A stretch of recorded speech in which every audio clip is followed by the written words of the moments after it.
On the day it went public, your dot.com company's stock was wildly oversubscribed. Despite a complete inability to return profits, its stock is rising on a trajectory steeper than the space shuttle's. Time to stock your adult toy chest before the investors wise up. You picked up a pricey two-seater after that glorious public offering, but it's not exactly suited to ferrying you and your colleagues to your daily business meetings. Your swollen stock provides the freedom to buy anything on the market, but showing up every day in a Bentley or a roller gives the wrong impression in the superficially egalitarian circles of the casually dressed West Coast high-tech executive set.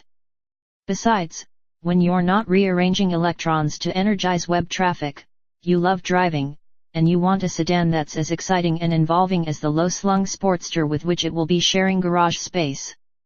Among the hundreds of models offered by the world's automakers are 3 that fit these requirements perfectly. They are all powered by gutsy V-8 engines and are fitted with high-performance suspensions, beefy brakes, and sticky steamroller-like tires. And none of them will raise any eyebrows among the unwashed, because they're all variations on models driven by legions of dentists and tax accountants. The newest of this robust trio is the BMW M5. It's the third 5 Series to be enhanced by the ministrations of the company's motorsports department and the first M5 not powered by a descendant of the 24-valve, twin-cam 6 introduced in the legendary BMW M1 supercar some 20 years ago. The engine in this new M5, called the S62, is derived from BMW's 4.4-liter corporate V8, with several important changes.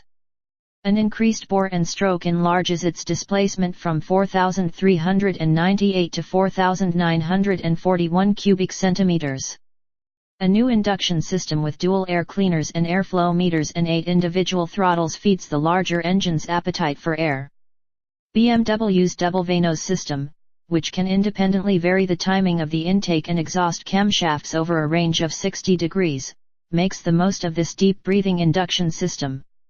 An 11.0:1 compression ratio, up from 10.0:1, extracts maximum energy from the trapped charge, while a low-restriction exhaust system with 2 catalysts and 4 thick tailpipes reduces the power lost to back pressure.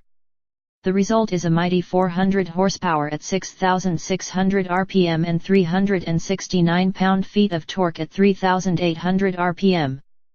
Then there's Jaguar's Xjr, introduced for 1998. It too is powered by a V8, but one that uses forced induction to achieve elevated power. By fitting an Eaton-built Roots type blower that pumps 11.6 psi of boost into the 4.0-liter, 4-cam, 32-valve corporate V8, Jaguar engineers have raised the engine's power from 290 to 370 HP and boosted its torque from 290 to 387 lb-ft. And the peak torque is developed at 3,600 rpm, 650 revs lower than in the naturally aspirated engine. The third stormer is the Mercedes E55 Amg. It simply follows the old hot rodders adage, there is no substitute for cubic inches. AMG took the Mercedes 5.0-liter V8, complete with its single overhead camshaft and 3 valves and 2 spark plugs per cylinder, and stroked it to displace 5,439 cubic centimeters. To feed its bigger cylinders, the AMG engine gets hotter camshafts, a redesigned 2-stage intake manifold with larger diameter runners, and a new, dual intake air cleaner and matching exhaust system. The result is 349 HP at 5,500 rpm. This is the lowest power of this trio, but the AMG V8's 391 lb-ft of torque is the highest in the group, and at 3,000 rpm, this massive twist comes in earlier than in either of the other cars. Both the E55 and the Xjr route their power through the identical 5-speed, electronically controlled automatic gearbox built by Mercedes to handle its 6.0-liter V12. The transmission programming is different in each application. Jaguar uses its unique but aging J-gate shifter, while Mercedes employs its new touch shift gate to facilitate manual gear changes. In contrast, the M5 comes only with a 6-speed manual transmission, adapted from the 540i sedan. Otherwise, the cars are very closely matched. They all benefit from beefed-up variations of the sophisticated four-wheel independent suspensions of their host platforms, proctored by electronic stability control systems. They are all shod with grippy 18-inch tires and M-245/40 front and 275/35 rear Michelin Pilot Sports on the M5 and E55, and 255/40 Pirelli P0s on the Xjr. Although the Jaguar, at 197.8 inches long, is about 10 inches longer than its rivals, it isn't roomier, making this dimensional variation functionally irrelevant. All three cars are also lavishly equipped with the most sybaritic conveniences, ranging from a power sunshade in the backlight of the Mercedes to the standard navigation system in the M5 to the umbrella that comes with every Xjr. All three cars are even priced on top of one another, with their 70 or so grand base prices varying by no more than $3,072.